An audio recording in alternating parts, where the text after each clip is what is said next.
I need a sidekick.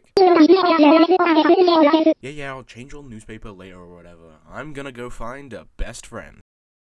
What's going on, everyone? I'm Dops. And I'm Britto. And we're here to board now.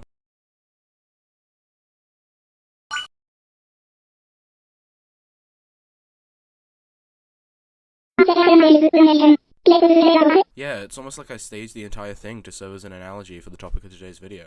Ask any video game fan born between the 80s and 90s and they'll be legally obligated to tell you 20 cool things that they liked about Nintendo Power. Now, I didn't grow up with Nintendo Power, I was too busy being not born and living in the...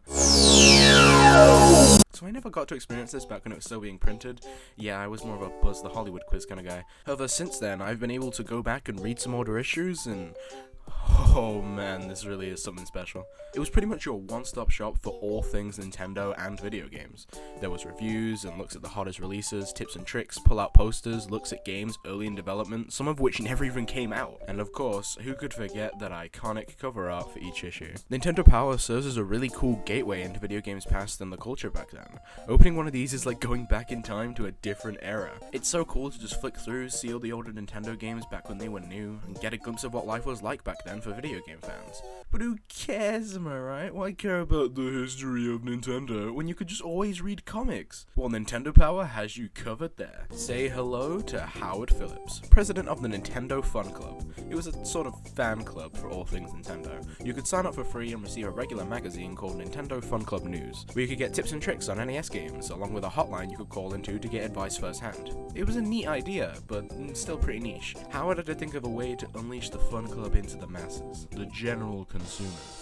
And that's when he came up with the brilliant idea to use the power. The Nintendo Power, baby! And what better way to introduce the world to Nintendo Power than by making a long-running comic series starring your own self-insert who flexes his vast knowledge of NES games to the Nintendo equivalent of Dennis the Menace. Howard and Nestor was the name of this comic, and what originally started out as essentially a way of telling NES tips through analogies and wacky scenarios, evolved into something completely different entirely, spinning off into an original storyline and eventually getting its own video game tie-in for the ha! In the first few issues of the comic, you can see that the character Nestor actually has more of a resentment for Howard rather than the two being friends at all. The format would be very simple. Nestor tries to act cool, cue people believing him, Howard would then butt in to tell people Nestor is either wrong or regurgitating info from the latest Nintendo Power, and cue Nestor being embarrassed. It's formulaic as all hell and would have gotten boring very quickly, even with the added NES game tips thrown in. However, there was one thing that kept each issue of Howard and Nestor fresh enough to keep people coming back, and it's a little something called...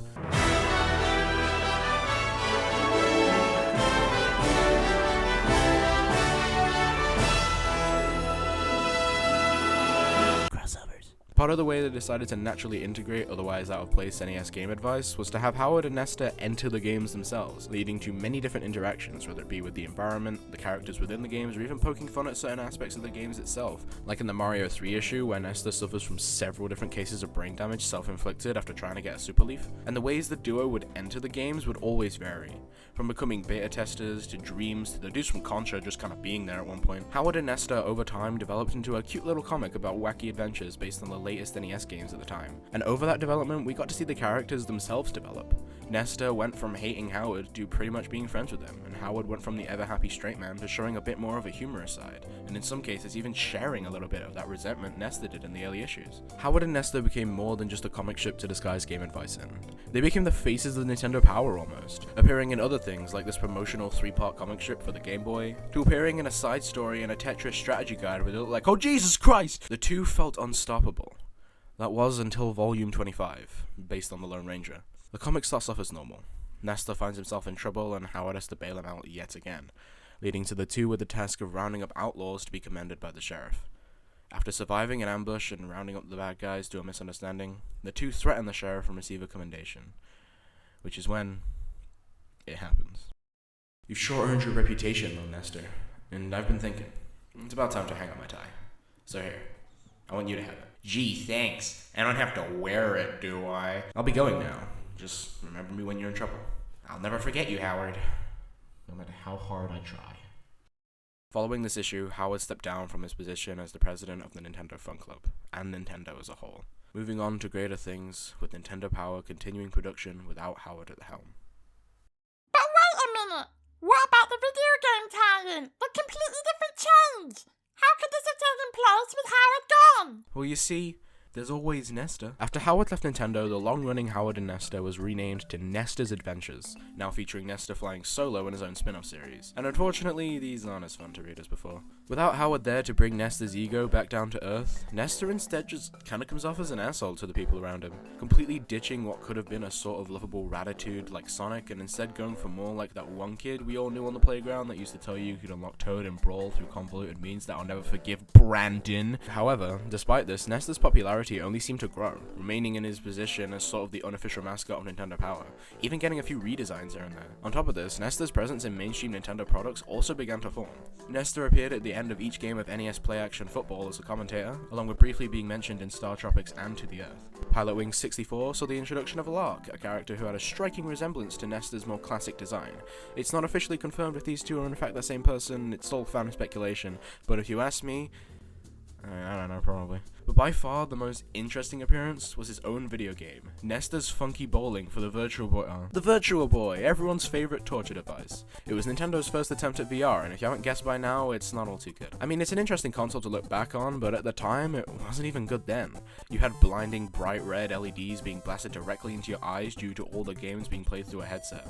The actual VR effect itself was practically non-existent. It added some depth to games, sure, but it's nothing you can't see from like a holographic trading card. And in case you haven't guessed as well, the Virtual Boy didn't do too well, with only 22 games being released for the thing in total, some of which are not even coming out in certain regions, and one of those games was Nesta's Funky Bowling, released exclusively in North America in February of 1996. Don't get your hopes up, it's super generic, it's a very average bowling game, Nesta just so happens to star in it. It's a fun afternoon, I guess, but I'm not sure it's something you're really missing out on. You'll get the same amount of fun playing Nesta's Funky Bowling than you would watching gameplay of someone playing Nesta's Funky Bowling. However, interestingly, this game also saw the only appearance of Nesta's sister, Hester, and yep, she sure is. Nesta would be retired as the mascot of Nintendo Power in 1994, and after Nesta's Funky Bowling, he only lived on through mentions and whispers by fans. Howard would move on to other companies like Microsoft, and Nintendo Power is now a podcast you can listen on your Switch because maybe we'll see the return of Nesta one day, but considering Nintendo seem much more focused on bigger and better things, it seems unlikely. However, the legacy of Howard and Nesta will live on, as such a unique part of Nintendo's history that should never be forgotten. Yeah, no, I don't see the appeal.